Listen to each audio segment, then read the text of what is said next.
What if the cradle of European civilization wasn't in Rome, with its grand Colosseum, or in Athens, with its sun-bleached Parthenon, but is now resting, silent and dark at the bottom of the North Sea? What if a world, a landmass teeming with millions of people, a culture that could rewrite our entire understanding of the ancient past, was simply washed away? You think you know the map of Europe. You see Britain, an island. You see the mainland, a familiar shape. But you only know the world after the flood. Before that, there was something else entirely. This isn't a myth. It's not Atlantis. This is Doggerland, Europe's real lost heartland. To understand it, we need to turn back the clock. Not a few hundred years, but over 10,000. The last great ice age is ending. Colossal glaciers, miles thick, are in retreat, and the world is changing. As the ice melted, it didn't just reveal the land beneath. It kept a huge amount of the world's water locked up. Sea levels were dramatically lower, as much as 400 feet lower than they are today. And in that space, in the vast basin between what we now call Great Britain and continental Europe, was Doggerland. Don't imagine a barren, cold wasteland. Picture a sprawling, vibrant landscape. Think of it as a primeval Serengeti.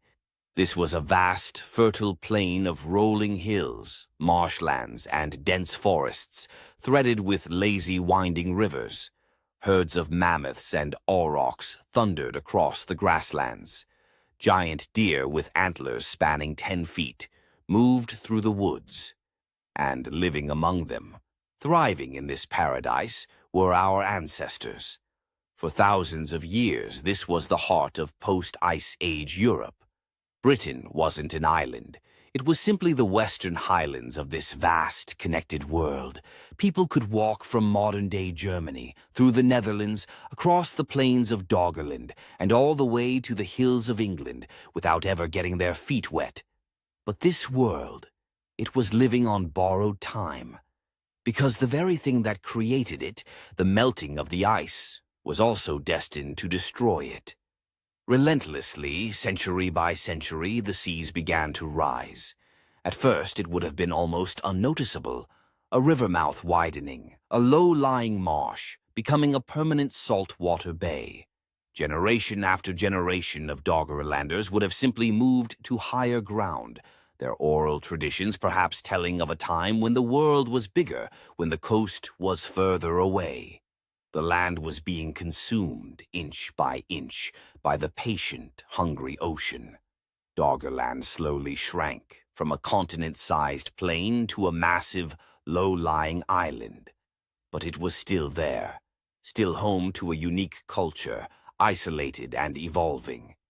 And we know this because of the echoes they left behind. For decades, fishermen trawling the North Sea have been pulling up more than just fish. Their nets snag on incredible things, echoes from this deep, watery grave.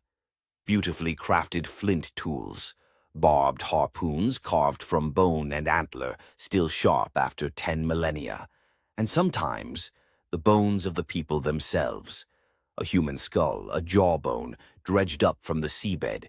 Each one is a message in a bottle, a tangible piece of proof that a sophisticated and thriving culture existed there, right beneath the waves.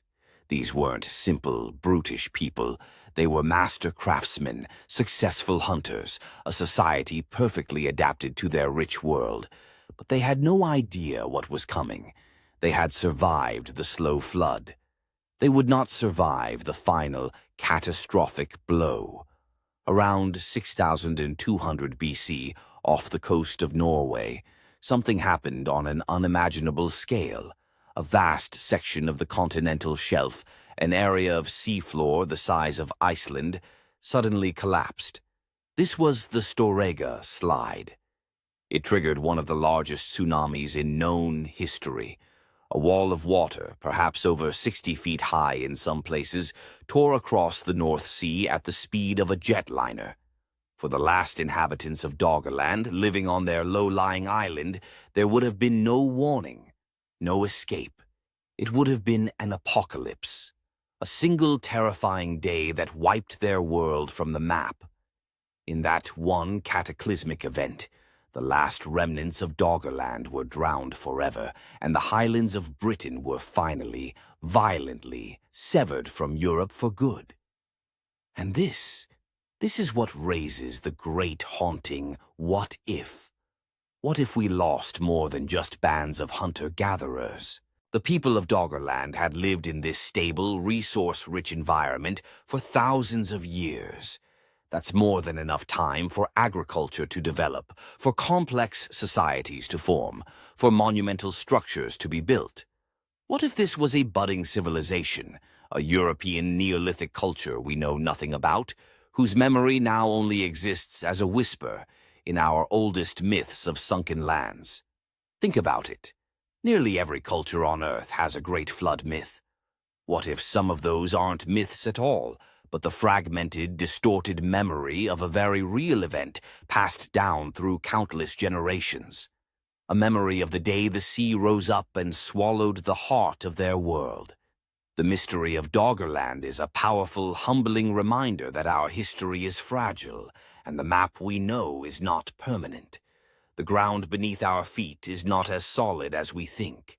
Entire worlds can, and have, vanished beneath the waves.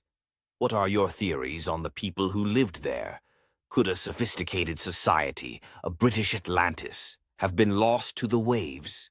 Share your thoughts in the comments below. I'd love to read what you think. And if you enjoy journeys into history's greatest enigmas, consider subscribing and turning on notifications for more explorations into the unknown.